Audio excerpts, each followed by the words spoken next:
निकाल सगळ्यांच्या समोर आहे, काय पहिली प्रतिक्रिया आहे? आजच्या निकालाने हे स्पष्ट केलंय की संपूर्ण महाराष्ट्र हा नरेंद्र मोदीजींच्या पाठीशी आहे आणि मोदीजींनी जो नारा दिला होता, एक है तो सेफ है, महाराष्ट्रातल्या सर्व समाजातल्या लोकांनी एकत्रित येऊन हा नारा यशस्वी केलेला आहे। सगळ्यांनी एकत्रित मतदान केलेलं आहे आणि विशेष आभार आमच्या लाडक्या बहिणींचे देखील आहेत की ज्यांनी आम्हाला खूप आशीर्वाद दिलेला आहे। यासोबत खऱ्या अर्थानं जो फेक नरेटिव्ह तयार करण्यात आला होता, त्या फेक नरेटिव्हच्या विरोधात लढणाऱ्या ज्या वेगवेगळ्या संघटना आहेत राष्ट्रीय विचारांच्या, त्या संघटनांचा विजय आहे आणि विशेषतः जे मतांचं ध्रुवीकरण करण्याचा प्रयत्न या महाराष्ट्रामध्ये महाविकास आघाडीने केला होता, त्याच्या विरोधात लोकांमध्ये जनजागृती करणारे आमचे विविध पंथांचे जे संत आहेत, त्यांचा देखील हा विजय आहे की ज्यांनी महाराष्ट्राला एक ठेवलाय। अशा सगळ्यांचा हा खऱ्या अर्थानं विजय आहे। गावामध्ये, पाड्यामध्ये, तांड्यामध्ये, वाडीमध्ये, वस्त्यांमध्ये सगळीकडे जाऊन ज्यांनी हा अलख जगवला त्यांचा विजय आहे। आणि खऱ्या अर्थानं महाराष्ट्रातले आमचे महायुतीचे जे लाखो कार्यकर्ते आहेत, या कार्यकर्त्यांचा विजय आहे। माननीय मुख्यमंत्री एकनाथराव शिंदेजी, मी, अजितदादा, आमचे रामदास आठवलेजी, आमचे सगळे मित्रपक्ष, आमच्या एकजुटीचा हा विजय आहे। त्याच्यामुळे मला असं वाटतं की प्रचंड मोठा अशा प्रकारचा विजय आज मिळालेला आहे। या निमित्ताने मी निश्चितपणे आमच्या देशाचे गृहमंत्री अमितभाई शहा यांचे देखील मनापासून आभार मानतो की ज्यांनी या ठिकाणी महाराष्ट्रामध्ये येऊन आमच्या कार्यकर्त्यांमध्ये ऊर्जा भरली। आमचे राष्ट्रीय अध्यक्ष नड्डाजी असतील, आमचे राजनाथ सिंगजी असतील, नितीन गडकरीजी असतील, सगळ्या राष्ट्रीय नेतृत्वाने आम्हाला या ठिकाणी अतिशय चांगल्या प्रकारे मार्गदर्शन केलं। आमचे प्रभारी असतील, या ठिकाणी आमच्या महाराष्ट्रामध्ये पियुषजी असतील, भूपेंद्रजी असतील, आमचे सगळे जेवढे या ठिकाणी आम्हाला मार्गदर्शन करत होते त्या सगळ्यांनी मला असं वाटतं की या विजयामध्ये हातभार लावलेला आहे। आणि निश्चितच महाराष्ट्राच्या जनतेपुढे आम्ही नतमस्तक आहोत। याच्यापेक्षा जास्त आज या ठिकाणी काही बोलताच येत नाही। अक्षरशः साष्टांग दंडवत महाराष्ट्राच्या जनतेला, ज्या महाराष्ट्राच्या जनतेने हे प्रेम दिलेलं आहे। आणि मला असं वाटतं की जो काही एक विषारी प्रचार सातत्याने झाला, त्या प्रचाराला महाराष्ट्राच्या जनतेने आपल्या कृतीतून उत्तर दिलेलं आहे। आणि म्हणून अशा जनतेचा मी आभार मानतो, ज्यांनी ही एकी दाखवली आहे त्यांचा मी आभार मानतो। आणि मी सांगितलं होतं की आम्ही आधुनिक अभिमन्यू आहोत, आम्ही चक्रव्यूह तोडून दाखवू। तो चक्रव्यूह तुटलेला आहे आणि महाराष्ट्र मोदीजींच्या पाठीशी खंबीरपणे उभा आहे। आज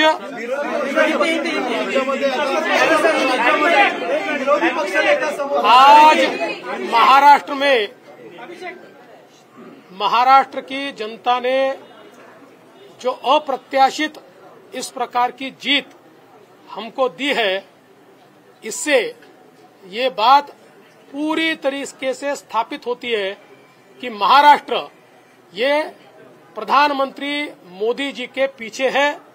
और मोदी जी ने जो नारा दिया था, एक है तो सेफ है, इस नारे को यथार्थ में लाते हुए महाराष्ट्र के सभी समाज के सभी लोगों ने एकता दिखाते हुए महाराष्ट्र में मतदान किया है और इसके कारण ये इतनी अच्छी जीत हमको मिली है। मैं विशेष रूप से हमारे लाडली बहनों का, लाडले भाइयों का, लाडले किसानों का, सभी का बहुत आभार व्यक्त करना चाहता हूं। लाडली बहनों ने तो बहुत आशीर्वाद हमको दिया है, जिसके कारण हम लोग निश्चित रूप से एक अच्छा विजय यहां पर संपन्न कर पाए। इसके साथ साथ लोकसभा में जिस फेक नैरेटिव को तैयार किया गया था और यहां पर जिन ताकतों ने अराजकता के माध्यम से फेक नैरेटिव को परकोलेट किया था, उनके खिलाफ लड़ने वाली सारी जो राष्ट्रीय ताकतें थी, जो राष्ट्रवादी विचारों की जितनी हमारी ताकतें थी, वो सारी ताकतों ने मैदान में उतरकर उस फेक नैरेटिव को समाप्त कर दिया इसलिए उन सभी संगठनों का भी मैं आभार व्यक्त करता हूं जिन्होंने ये करके दिखाया।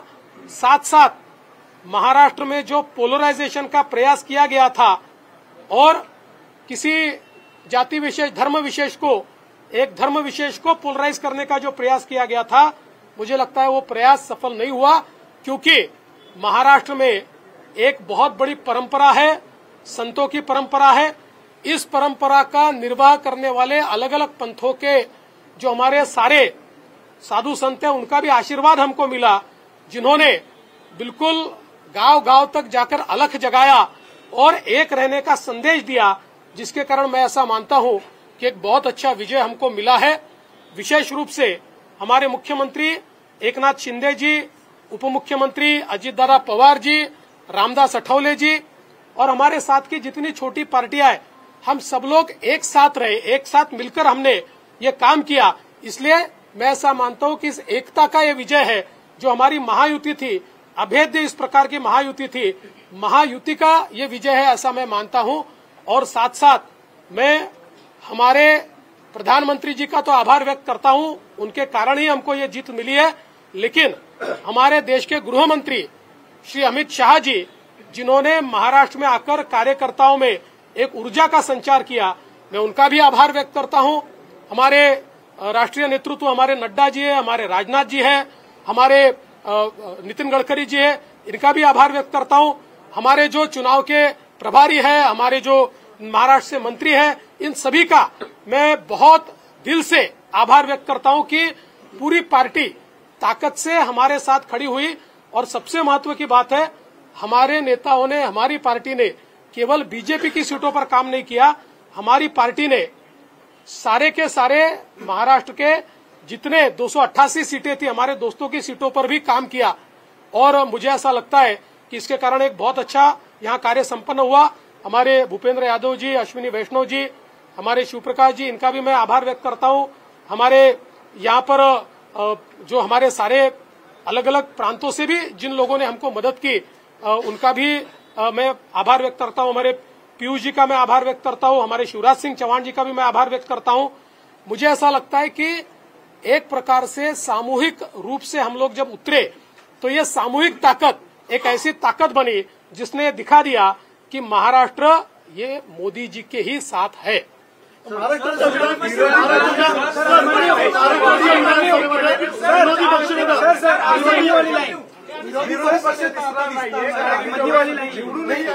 अभिमन्यू वाली लाईन आणि सर 1.8 आमदार लागतात, मात्र काय सल्ला द्याल? अभिमन्यू की तरफ भेज दिया सर। ऐसा है, मैंने पहले ही कहा था कि मैं आधुनिक अभिमन्यु हूँ, चक्रव्यूह को भेदना जानता हूँ।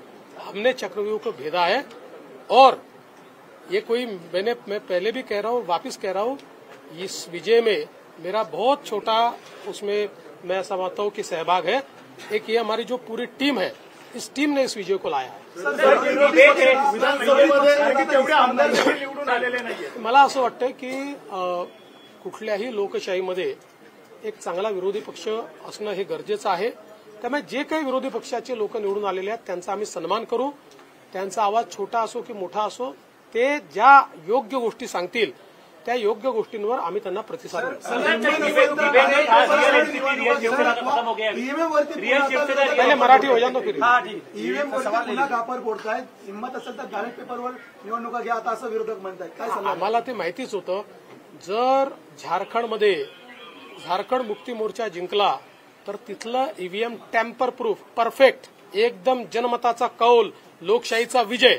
आणि महाराष्ट्रामध्ये हे धाराशाही झाल्याबरोबर लोकशाही खतऱ्यात आलेली आहे, ईव्हीएम प्रॉब्लेममध्ये आहे, ईव्हीएम टॅम्पर झालेला आहे। मला असं वाटतं की कुठेतरी अशा परिस्थितीमध्ये आत्मचिंतन केलं पाहिजे आणि खरी कारणं काय आहेत। मला काय त्यांना सल्ला द्यायचा नाही आहे, मी तेवढा मोठाही नाही आहे, पण कधीतरी त्यांना खरी कारणं काय आहेत याचा विचार करावा लागेल। मुख्यमंत्री पदाची स्वप्न पाहिली असे राष्ट्रवादी आणि काँग्रेसमधल्या बड्या नेत्यांचं या विधानसभा निवडणुकीमध्ये पराभव झालेला आहे। असं लोकशाहीची हीच खरी मला असं वाटतं गंमत आहे की लोकशाहीमध्ये कोणाला जनता डोक्यावर घेईल आणि कोणाला जनता धाराशाही करेल हे सांगता येत नाही। या निवडणुकीने पुन्हा एकदा ते दाखवून दिलं। मुख्यमंत्री सवाल आहे सर, इतकं मोठ्या प्रमाणामध्ये यश मिळालेलं आहे, मागच्या वेळेस दातृत्व दाखवत भाजपाने एकनाथ शिंदेना सीएम पद दिलं. आता सगळ्या तुमच्या लोकांच्या अनेक राजकीय नेत्यांची बाईट्स येत आहेत की बाबा प्रतिक्रिया येत आहेत की भाजपाला आता यश मिळालं तर भाजपाने मुख्यमंत्रीपद घ्यायला हवं. साहेब, या बाबतीत माननीय अमितभाई शहांनी प्रेस कॉन्फरन्समध्ये क्लिअरली सांगितलेलं आहे, मुख्यमंत्रीपद हे कुठल्या निकषावर नाही. मुख्यमंत्रीपद तीनही पक्षाचे नेते एकत्रित बसून ठरवतील. एकनाथराव शिंदेजी त्यांच्या पक्षाचे राष्ट्रीय अध्यक्ष आहेत, अजितदादा त्यांच्या पक्षाचे राष्ट्रीय अध्यक्ष आहेत आणि आमचे जे राष्ट्रीय अध्यक्ष आहेत त्यांना आमचं पार्लमेंटरी बोर्ड हे ऑथराईज करतं. ते बसून जो निर्णय घेतील तो निर्णय असेल. कुठलाही वाद नाहीये, कुठलाही विवाद नाही.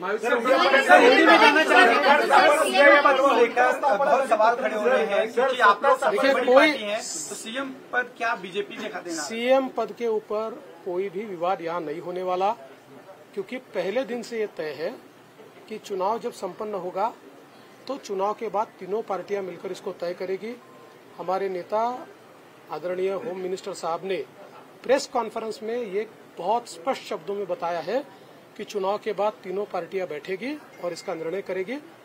अभी मैं ऐसा मानता हूं कि हमारे एकनाथ शिंदे जी उनके पार्टी के अध्यक्ष है, अजित पवार जी उनके पार्टी के अध्यक्ष है और साथ में हमारे पार्टी के जो राष्ट्रीय अध्यक्ष है उनको हमारा पार्लियामेंट्री बोर्ड ऑथराइज करता है. तो ये लोग बैठकर एक उचित निर्णय करेंगे. हमारे वरिष्ठ नेताओं से बातचीत करेंगे, हमारे पार्लियामेंट्री बोर्ड से बातचीत करेंगे. जो निर्णय होगा वो सबको मान्य होगा, इसमें कोई विवाद नहीं.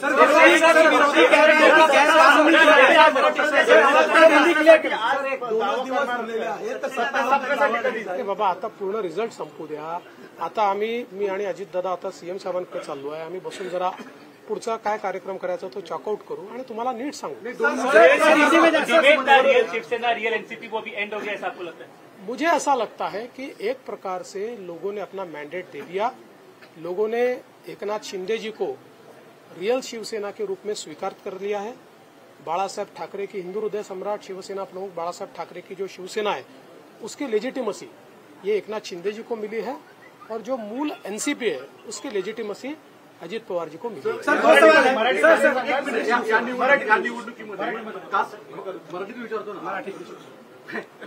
या निवडणुकीमध्ये कास्ट पोलरायझेशन करण्याचा प्रयत्न महाविकास आघाडीकडनं आवर्जून केला गेला, विशेषतः मराठवाड्यामध्ये आणि विदर्भामध्ये पण वेगवेगळ्या ठिकाणी अशा स्वरूपाचा प्रचार केला गेला. तरी देखील विदर्भ आणि मराठवाडा याच्यामध्ये प्रचंड भाजपाला यश मिळताना दिसतंय. याचं प्रमुख अॅनालिसिस काय? मला असं वाटतं की जेव्हा वारंवार तुम्ही एका व्यक्तीला एका पक्षाला टार्गेट करता त्यावेळी तुम्ही जे टार्गेट करता त्यातली हवा पण निघून जाते आणि त्याची तीव्रताही कमी होते आणि लोकांना त्याचं सत्य समजतं. लोकांच्या मनात त्यानंतर एक प्रकारची सहानुभूती तयार होते. लोकांना लक्षात येतं की चुकीच्या पद्धतीनं टार्गेट केलं जातं. तसंच आम्हाला महाविकास आघाडीने ठरवून या ठिकाणी टार्गेट केलं.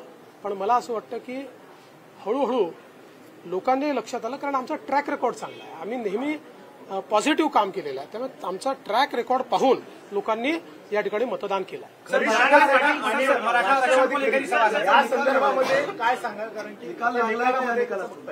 मला असं वाटतं की या निकालाने एक गोष्ट स्पष्ट केली आहे, हिंदू हृदय सम्राट शिवसेना प्रमुख बाळासाहेब ठाकरे यांची शिवसेना ही एकनाथराव शिंदेजींची शिवसेना आहे किंवा एकनाथराव शिंदेजी ज्या शिवसेनेचे प्रमुख आहेत तीच शिवसेना ही आता या ठिकाणी हिंदू हृदय सम्राट शिवसेना प्रमुख बाळासाहेब ठाकरेंची आहे. त्याची लेजिटिमसी जी आहे ती आता एकनाथराव शिंदेजींकडे आलेली आहे आणि तशीच राष्ट्रवादी काँग्रेसची लेजिटिमसी जनतेनं अजितदादा पवारांना दिलेली आहे.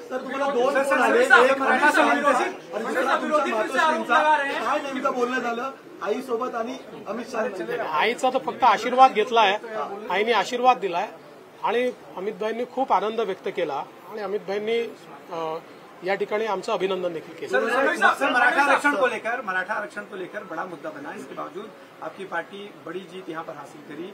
आपके ऊपर चूंकि एक तरह से आरोप हुआ, आपको अभद्र शब्दों में आपके खिलाफ जो है आलोचना करी गई, क्या ये उस वजह से मराठा आरक्षण का जो एक आंदोलन था वो फेल हुआ और जो मैंडेट था वो अब कहीं न कहीं आप लोगों को? देखिए, मैंने इससे पहले भी कहा था कि लोकसभा के चुनाव में हमको 43.6% मिले थे, उनको 43.9% मिले थे. तो अगर मराठा समाज ने हमको वोट नहीं दिया होता तो क्या हम 43.6% पर पहुंचते? मराठा समाज हमारे साथ था, है और रहेगा. ओबीसी समाज हमारे साथ था, है और रहेगा, सारे समाज। आज आप जब इसको डिसाइफर करेंगे, जब आप इसका विश्लेषण करेंगे तो आपके ध्यान में आएगा कि सब समाज हमारे साथ में। देखिए, हर समाज की अपनी इच्छाएं होती है, आकांक्षाएं होती है, लेकिन उनको ये भी पता होता है कि अपनी आकांक्षाएं पूर्ण करने के लिए प्रामाणिकता से काम कौन कर सकता है, तो लोगों का विश्वास हम पर। सर, 2019ला मला आठवतं की वर्षावर एक प्रेस झाली होती, त्यानंतर शरद पवारांनी तेल लावलेला पैलवान हे वाक्य बोललं होतं आणि तुमचं आलेलं माइंडेड गव्हर्नमेंट पाडलं गेलं होतं कालांतराने, त्याचा तुम्ही प्रतिबदला घेतलाय का आता? आणि तेल लावलेला पैलवान कुठलाही बदला मी घेतलेला नाही। राजकारणामध्ये जनता ठरवते कोण जिंकेल कोण हरेल। कधी कधी एखाद्या गोष्टीचा नापसंती ही जनता कळवते, त्यामुळे यातनं जनतेने कदाचित नापसंती कळवली असेल आणि आमच्या बाबतीत पसंती कळवली असेल। मला असं वाटतं की याला वेगळ्या पद्धतीने पाहण्याचं कारण नाही आणि नंबर्स काय आहे याच्या आधारावर मी विरोधी पक्षाचं मूल्यमापन करणार। सर, एक सवाल ये है कि नीतीवरतून जी चर्चा सुरू झालेली आहे, महाराष्ट्र चाणक्य म्हणून शरद पवारांचा उल्लेख वारंवार केला जायचा, आता महाराष्ट्र चाणक्य बदलला आहे। बदलला असेल तर मला माहित नाही, फक्त मी एवढंच सांगू शकतो की मी तरी चाणक्य वगैरे काही नाही। मी भारतीय जनता पक्षाचा साधा कार्यकर्ता आहे।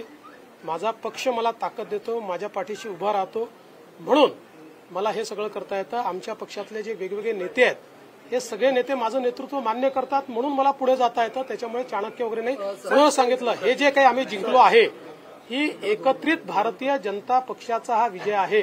याच्यात देवेंद्र फडणवीसचं कॉन्ट्रीब्युशन हे फार लहान आहे। गैरकानूनी जीत कह रही है, संजय राउत ने स्टेटमेंट दिया है कि गैरकानूनी जीत है, इस जीत को नहीं मानते क्योंकि जनता आप लोग के खिलाफ थी। और सर, और इसी से एक सवाल इसी पे कंटिन्यू कर लेता हूँ सर, क्या देवेंद्र फडणवीस के रूप में समंदर वापस आ गया है? जो लोग घर किनारे पे बसाए थे बह जाएंगे?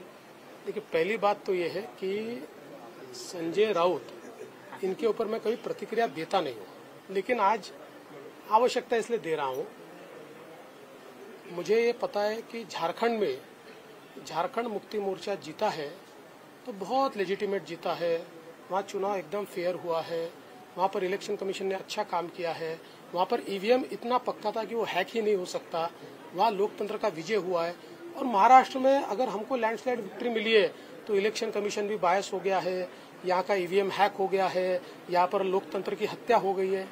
देखिए, कभी न कभी आत्मचिंतन करने की आवश्यकता होती है। जो आत्मचिंतन नहीं करते जिंदगी में वो समाप्त हो जाते हैं। मुझे ऐसा लगता है कि कभी न कभी आत्मचिंतन करना चाहिए, और इस प्रकार से वो बात करेंगे तो क्या लोगों का विश्वास बैठेगा? चलो, थैंक यू। सर, एक फोटो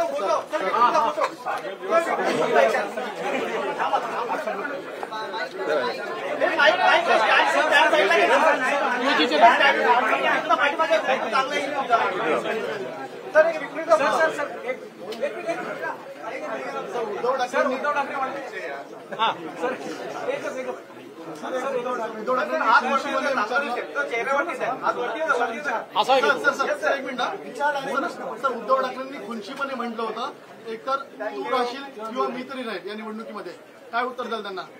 मी त्याच वेळेस उत्तर दिलं होतं की तुम्ही राहाल आणि मी राहील। राजकारणामध्ये कोणीच कोणाला संपवू शकत नाही। जनता तुम्हाला कमी अधिक करते, त्याच्यामुळे मी आहे आणि तेही आहे। Thank you sir, thank you sir. समंदर वाला जवाब दे दिया सर आपने। समंदर वाला जवाब, समंदर सर, क्या देवेंद्र फडणवीस के रूप में वापस आ गया है और जो अगल बगल में है वो बह जाएंगे? बड़ी चर्चा सर आपके इस बयान। देखिए, समंदर 2022 में ही वापिस आ गया। अभी हम सब लोग मिलकर यहाँ पर सरकार स्थापन करने वाले हैं, इसलिए मुझे लगता है कि कोई अब इसमें बहुत शेरो शायरी करने की आवश्यकता नहीं है। मैं एक गोष्ट मला या निमित्ताने सांगायची आहे, जी निश्चितपणे सांगितली पाहिजे की आमचे अध्यक्ष चंद्रशेखर बावनकुळे यांच्या नेतृत्वात गेल्या 2 वर्षात पार्टीने खालपर्यंत जे कार्यक्रम राबवले त्यामुळे पूर्ण पार्टी जिवंत झाली आणि पार्टीच्या कार्यकर्त्यांनी ही निवडणूक अंगावर घेतली। आणि म्हणून मी बावनकुळेजी आणि आमच्या पार्टी